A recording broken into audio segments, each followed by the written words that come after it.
सत्साय पुण्यात्माओं, आज हम बात करने वाले हैं उस शब्द के ऊपर जिसको आप कई दिनों से देख रहे हो। उस शब्द के बारे में कई भ्रांतियां फैलाई जा रही है, क्योंकि नकली गुरु के कारण असली को दबाया जा रहा है। और गुरु इतने हैं कि आप सोच में पड़ जाओगे कि कौन सा गुरु सत्य है और कौन सा गुरु झूठा है। ये निर्णय कैसे कर पाए कि कौन गुरु झूठा है और कौन गुरु सच्चा है, कौन गुरु सत्य बोलता है। देखो, इसका सीधा प्रमाण है जो कबीर साहब के वाणी को माने, कबीर साहब के किसी भी शब्द का खंडन ना करे, कबीर साहब के किसी भी वचन को झूठा ना कहे, वो पूर्ण गुरु की पहचान है। यदि अपना अज्ञान सिद्धांत लोगों को बताने के लिए कोई उपयोग करे कबीर साहब के वाणी का गलत अर्थ करके, तो वो गुरु नहीं होता पूरा। वो तो सीधा आदेश का ही उल्लंघन करके अपना ही डेरा जमाना चाहता है। तो आज उसी शब्द के ऊपर बात करने वाले हैं, जो शब्द है सोहम शब्द। अब ये कहा प्रमाण मिलता है कि सोहम को जपना चाहिए या नहीं जपना चाहिए, ये आज हम देखने वाले हैं। पिछले वीडियो में दास ने बताया था रविदास जी के माध्यम से कि सोहम शब्द का कितना महत्व बताया है रविदास महाराज जी ने अपनी अमृतवाणी में। आज हम बात करने वाले हैं कबीर सागर से ही सुमरन बोध से। वहां से प्रमाण लेंगे कि कबीर साहिब ने आखिर सोहम शब्द के बारे में बोला क्या है। ठीक है, तब आपका दृढ़ विश्वास बनेगा, वरना जगह जगह ये काल के दूत लगे हुए हैं इस सोहम शब्द को झूठा सिद्ध करने में। लेकिन ये वो जानते नहीं, क्योंकि आपको तभी मूर्ख बनाया जा सकता है जब आप मूर्ख बनने के लिए तैयार होते हो। यदि आपको सत्य से रूबरू होना है तो सबसे पहले आपको कबीर साहब क्या कहते हैं ये देखना पड़ेगा, ना कि इन काल दूतों की वाणियों से। इनका तर्क वितर्क आप मत सुनो, सुनना चाहिए सभी का, लेकिन कबीर साहब के वाणी को तो देखो। आखिर कबीर साहब ने उसमें क्या बोला है, इस शब्द के बारे में उनका मत क्या था, ये जानना जरूर है। ना कि तरह तरह के मत, तरह तरह के पंथों के माध्यम से जो नए नए पंथ आ रहे हैं, कबीर साहब को अपना गुरु बता रहे हैं। आपको विश्वास नहीं करना है।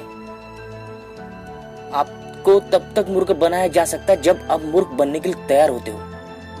जब आप विवेक लगाओगे, कबीर साहब के वाणी को सत्य मानोगे, तो सीधा ही झूठा वो गुरु पकड़ा जाएगा, उसका हम निर्णय कर पाएंगे। तो चलो आज निर्णय कर लेते हैं कि सोहम शब्द के ऊपर कबीर सागर क्या कहता है। यह है कबीर सागर का ही एक अध्याय, सुमरन बोध है ये। तो हम ये वाणी देखने वाले हैं जिसमें पान परवाना देते समय कबीर साहब ने धर्मदास जी को सिमरन, आरती और पाठ प्रकाश का महत्व और बोध कराया। अब इसमें यह नहीं कहा कि सोहम को 52 अक्कर के कोई भी मंत्र को जपना नहीं है धर्मदास, क्योंकि सोहम शब्द 52 अक्षर में आता है। और वाणी प्रमाण दे रहे हैं कबीर साहब का मार्ग क्या है, कौन से मंत्र धर्मदास जी को दिए थे, जिससे धर्मदास का मोक्ष हुआ और हमारा भी मोक्ष होगा इस मंत्र से। धर्मदास श्री विष्णु जी को मानते थे, पूर्ण परमात्मा। जब कबीर साहब मिले, उनको सतलोक और सत्य पुरुष का भेद बताया, तब उनकी आस्था सत्य पुरुष में स्थित हुई। अब यहाँ कबीर साहब ने तत्काल पहले 5 शब्द प्रदान किए, सुमरन की जाप विधि प्रदान की। अब यहाँ ये नहीं कहा कि 3 साल के बाद शब्द देना है, जी नहीं, यहाँ पर कबीर साहब ने 3 साल के बाद शब्द देना नहीं है, तत्काल शब्द देना है। जो ये कहे तो उनका अपना मनमुखी, कबीर साहब के विपरीत है वो मार्ग, कदापि नहीं। जो कबीर साहब की विधि है उसी विधि से हम पार होंगे। धर्मदास ने सोहम का जाप किया, नानक देव जी ने सोहम का जाप किया, गिरदास महाराज जी ने सोहम का जाप किया, दादू साहब ने, किसा दास ने, नामदेव जी ने, रविदास जी ने, पलटू दास ने, गुमानी दास ने, इन सभी महान आत्माओं ने इस मंत्र का जाप किया। इतना महत्व सोहम शब्द का है। अब देखे वाणी क्या कह रही है, इस वाणी को देखते हैं हम। सोहम नाम ले आरती वारे, आप तरे औरों को तारे, सोहम नाम निज सुमर के, करो आरती प्रकाश, कहे कबीर धर्मदास से मिट गई यम के त्रास, मिट गई यम के त्रास। बंदी छोड़ ने शुरू में ही कह दिया सोहम नाम ले और आरती वारे का महत्व बताया, जिससे हमारी विपदा और संकट कट जाते हैं। आरती करने से परमात्मा की।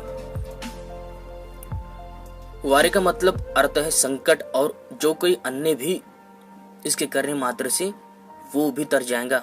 आप तरे औरों को तारे, आप भी पार हो जाओगे और अन्य कोई भगत भी पार हो जाएगा। सोहम नाम निज सुमरे के, कबीर साहब कहते हैं सोहम शब्द का सुमरन करके करो आरती प्रकाश। सोहम नाम निज सुमरे के, कबीर साहब कहते हैं सोहम शब्द का सुमरन करके करो आरती प्रकाश। आरती भी करनी है। और ये कहा प्रकाश का अर्थ होता है पाठ प्रकाश भी करना है।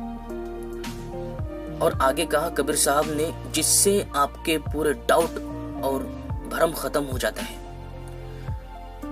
कहे कबीर धर्मदास सो मिट गए यम के त्रास, कि हे धर्मदास तेरे सारे कष्ट का निवारण हो गया यदि तू इस विधि से भक्ति अपनी कर ले।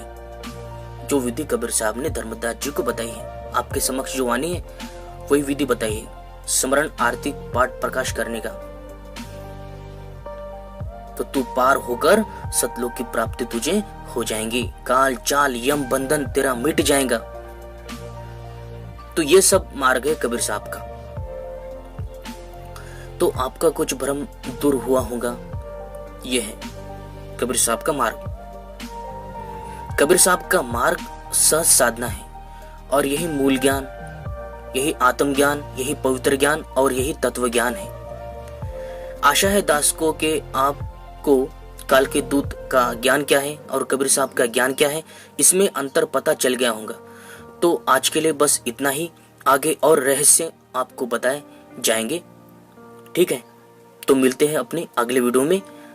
तब तक के लिए सभी को सत साहेब जय बंदी छोड़ की, जय बंदी छोड़ की।